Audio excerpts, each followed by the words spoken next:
we're halfway through November now, so it is officially Christmas. So put on your Christmas hats. Okay, actually no, I'm not gonna wear this. I usually wait until December to do any Christmassy stuff, but all of the companies have released all their Christmas ads, so I thought today we should have a look at some of the bad ones, because I like looking at bad ads and I think it would be good to do a Christmas version of it. And since Christmas starts so early this year, this is an early video, you know? Look at me, I'm following consumerism and I'm joining in. If you guys like this video, I'll do one where we look at the good ones too. Usually I focus a lot on the negatives on this channel, so if you guys do want me to do a video where I look at the good Christmas ads of 2020, you know, comment it down below and let me know and I'll make a video about it if you guys want. We got three ads in particular. There probably will be more as the holidays keep on going because we're still not even in December yet. I'm filming this on November 18th. So there's plenty more that will probably keep on popping up. So maybe I'll update it as it goes along. I don't know. That seems like a lot of work. Probably won't do that. So we're going to start things off with this Maynards ad. It is from 2019, but they are reusing it. They're doing a little bit of recycling going on because I have seen it advertised in front of videos on YouTube.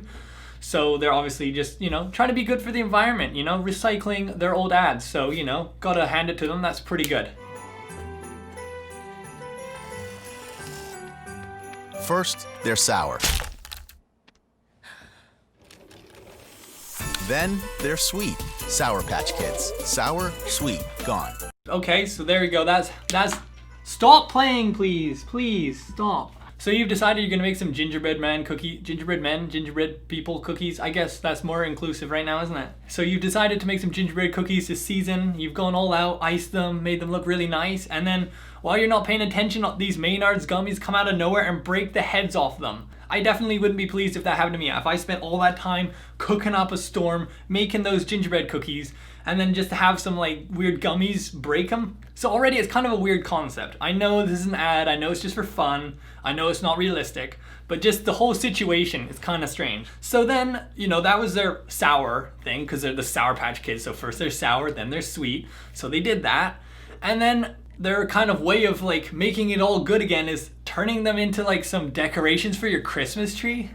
Then they're sweet. You're a monster! So they placed the heads on some string and decorated that on a Christmas tree. So I really don't see how that resolves the problem, because if I've made some cookies, I'm gonna wanna eat them. I don't wanna have them decorating a Christmas tree. I know it's supposed to be kind of shocking.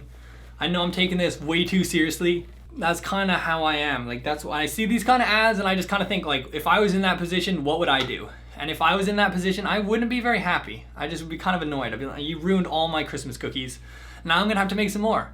So that was the first ad. Comment down below if you agree with me or if you disagree with me. List your reasons why, because I'm interested in hearing. So while we're still talking about Maynards, if we go over to their channel, it turns out that they have 4.13k subscribers. So please subscribe so we can overtake Maynards Canada. That's the goal, to overtake all the Canadian ad YouTube channels. Before we go into this next ad, I do not hate any of these companies. I'm not saying any of them are bad, I'm just saying their Christmas ads are kind of strange. So now we're gonna move over to Best Buy now. Their ad for Christmas 2020 is like this. That was such a bad transition, come on.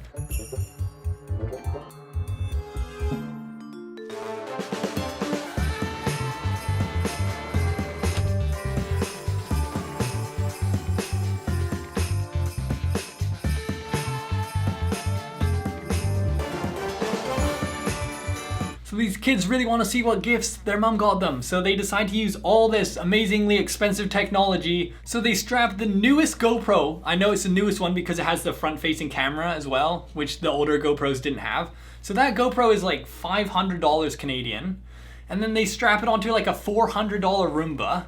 So the mom's like, nah, I'm not having any of that, closes the door, and they're like, we got another plan. They grab out their drone, which they have as well, because they have everything. These kids have everything. They're so spoiled. So I wasn't able to tell exactly what type of drone it was. It looks similar to a DJI Mavic Mini, just because like the controller looked fairly similar to it, and it had the little plastic blade protector things on it as well, which you get with the Mavic Mini. So that's another $600. So while they're flying the drone, instead of just putting it on a phone, they're looking at it from this tablet as well, so I'm guessing it's an iPad Air. So while I'm editing this, I realize that it's definitely not an iPad Air. It's actually a Microsoft Surface 3, and they are $1,100. This may seem a lot more expensive, but remember it's in Canadian dollars, which are worth like 70 cents to the US dollar, so that's why. I don't honestly know what they were planning with the drone, because they just fly it up and then they look at the iPad and they're like, Oh, it's not looking through the walls. Were they expecting it was like some sort of like US military drone that has like X-ray capabilities to look through a wall or something like that? So then they put their iPhone on a selfie stick and film up in the attic to look for them. But if they had just turned around on a full 360, they would have found the bags. But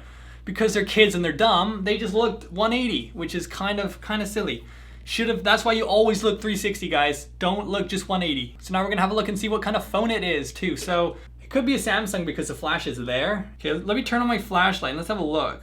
This is some thorough testing. You didn't really know that I was gonna be doing this, did you? You didn't realize I was gonna be going this overboard on an ad. Okay, look at that, you see? Pretty close. And with that one phone tested, it's definitely a Samsung. Okay, so that drops down the price a little bit. So obviously their parents aren't that rich. Otherwise they would have gotten the iPhone 11, of course, or the iPhone 12. Or maybe their mom's getting them the iPhone 12 for Christmas or something like that. That's what could be in those boxes. I wouldn't put it past them. These kids have everything. Oh my god, I can't spell anything. Okay, honestly, it could be the S10 as well. We'll do 500 for the phone, because I don't know. It's probably something like that. So let's calculate it up. So if you add all the prices of the items together, you get $3,100 Canadian, and that's before tax as well. Little bit jealous, not gonna lie. I know that obviously it's an ad and Best Buy wants you to see all the things in the ad and go, oh, I want that. So I know that they've put a lot in there. I know it doesn't really seem like that based off of what I just spent 5 minutes doing. I just find it funny how much technology the kids have and they're like trying to figure out what else they got from Best Buy.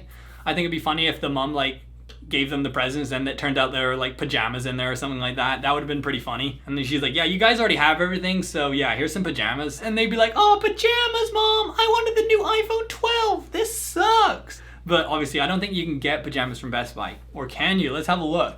Oh my gosh, okay, you can, but they're like baby ones. Also, while we're at it, Best Buy Canada has 14.3K subscribers, so please subscribe so we can overtake Best Buy Canada. And if you are enjoying the video so far and you are still watching, good job, congratulations. Please give this video a like. So now we're moving over to a designer ad. We got a Gucci ad for you guys. So yeah, this is a recent 2020 Gucci Christmassy ad, if you can really call it that.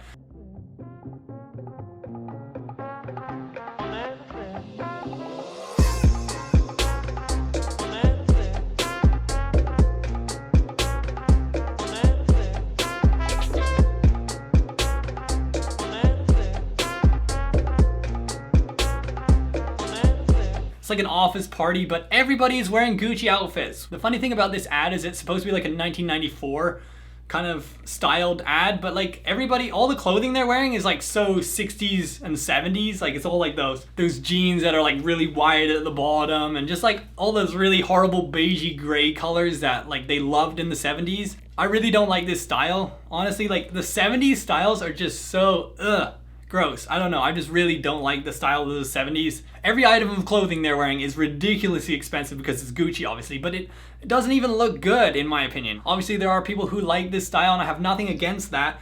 Just personally, for me, I really do not like this look. Comment down below if you hate the 70s fashion as much as me. So I went to the Gucci website to have a closer look at that collection the ad was about, and I found that they have this weird collection as well, where it's like fake, not fake. So now you can buy a fake Gucci bag and still pay the regular price. I don't know. If I'm gonna spend a lot of money on a brand name item, I don't want it to say fake on it, because then people are gonna be like, why'd you buy a fake Gucci bag or something like that? And then you have to go, oh no, it's actually real, but it says fake on it because it's kind of cool, you know? And funny enough, this bag is 2,700 Canadian dollars. You could have all that technology stuff. You could have the newest GoPro, a Roomba, like a new Samsung phone, one of the iPad Airs, and a drone. Or you can have a Gucci backpack. So yeah, which one would you pick? I know which one I would pick, because that's what like most people buy designer stuff, because they're like, oh yeah, look, it's a Gucci logo or a Supreme logo, you know, now I can show off and everybody thinks I'm cool. But like some designer stuff can be really nice and like people will wear it because they actually like it. So like I feel like that's the best way to use it. But this collection is not about that. Obviously, it's all about showing off, because like why else would they have it written on their products so like boldly? But it just seems kind of dumb to me. So those are all the ads I wanted to complain about. So if you managed to get this far, really good job. I have another question for you. What's your favorite brand? Could be clothing brand or pretty much anything. I don't really care. Comment it down below. No, I do care because I want to hear your answers, but I don't care what kind of brand it is.